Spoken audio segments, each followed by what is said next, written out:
Vous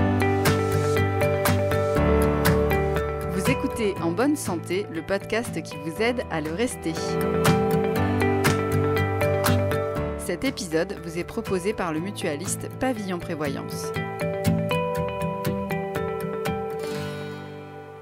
Bonjour à tous, je m'appelle Mathieu et aujourd'hui nous nous intéressons au cholestérol. Lorsque l'on parle de faire attention à sa santé, surveiller son taux de cholestérol est l'un des refrains que l'on entend le plus souvent, le bon, le mauvais et les conséquences qu'il a sur notre santé.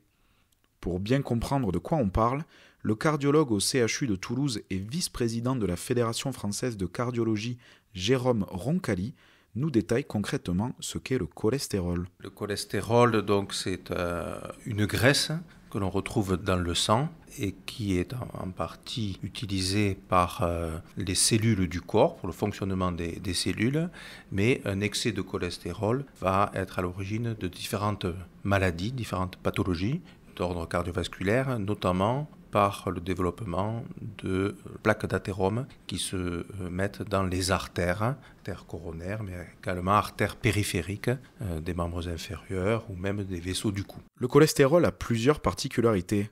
D'abord, un excès de cholestérol ne provoque pas de symptômes. Impossible de savoir où l'on en est sans une prise de sang. Un Français sur 5 a d'ailleurs un taux de cholestérol trop élevé selon Santé publique France, mais seulement 12% suivraient un traitement adapté. Mais le cholestérol est aussi un maillon essentiel du fonctionnement de nos cellules et de notre organisme. On en distingue deux bien différents, le bon et le mauvais.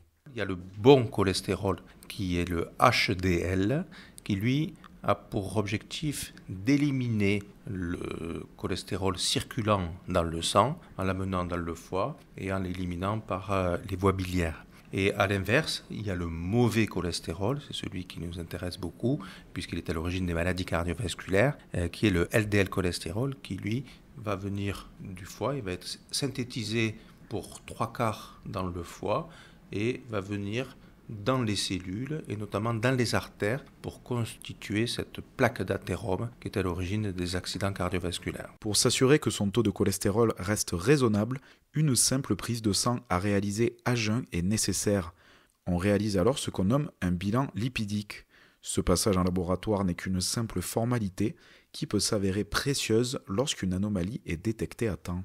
C'est une exploration des anomalies lipidiques qui va permettre de mesurer au laboratoire le cholestérol total, le bon cholestérol et puis le mauvais cholestérol et également les triglycérides que l'on peut mesurer.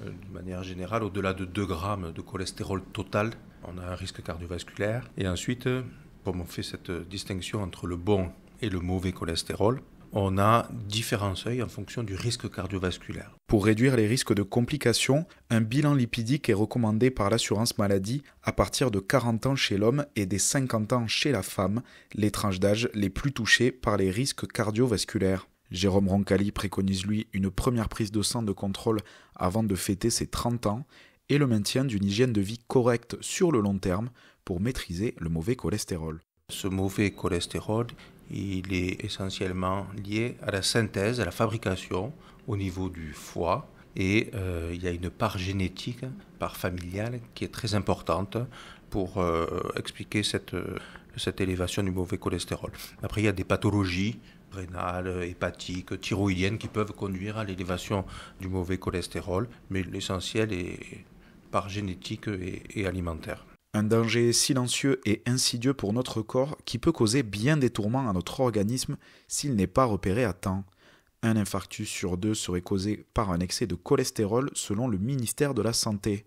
Ce mauvais cholestérol a même sa cible favorite, nos artères. Les risques liés à l'hypercholestérolémie, c'est le développement de ces plaques, qu'on appelle les plaques d'athérome, de graisse dans les artères, qui peuvent se rompre et être à l'origine de ce qu'on appelle les syndromes coronariens aigus qui comportent l'infarctus du myocarde. Et donc c'est en baissant le taux de cholestérol, on limite l'évolution de l'athérosclérose, des plaques d'athérome, et on limite le risque d'évolution vers l'infarctus. Des solutions médicamenteuses sont aussi utilisées, notamment les statines. D'autres, comme les étimibes ou la cholestéramine, peuvent être efficaces, mais toutes ont pour point commun de ne faire baisser que le mauvais cholestérol.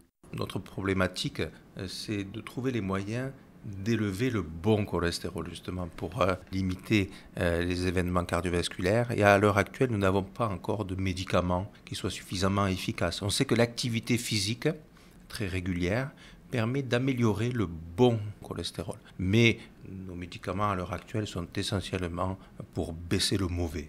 Le cholestérol, c'est donc une histoire d'équilibre. À côté des médicaments, les médecins prônent avant tout l'activité physique, l'arrêt du tabac et une alimentation saine et variée. Jérôme Roncalli a même une recette spéciale pour soigner ses artères. Et il faut privilégier le régime méditerranéen, une diététique saine, avec des fruits, des légumes, diminuer les quantités de graisse, de viande rouge, privilégier les poissons ou les viandes blanches, de telle sorte que cet équilibre diététique puisse jouer son rôle sur la baisse, mais qui est en règle générale partielle, parfois suffisante, mais en règle générale nécessite d'associer un traitement médicamenteux. Une alimentation équilibrée, une activité physique régulière, un suivi médical continu et éventuellement quelques médicaments. C'est grâce à tout cela que vous garderez votre cholestérol sous contrôle.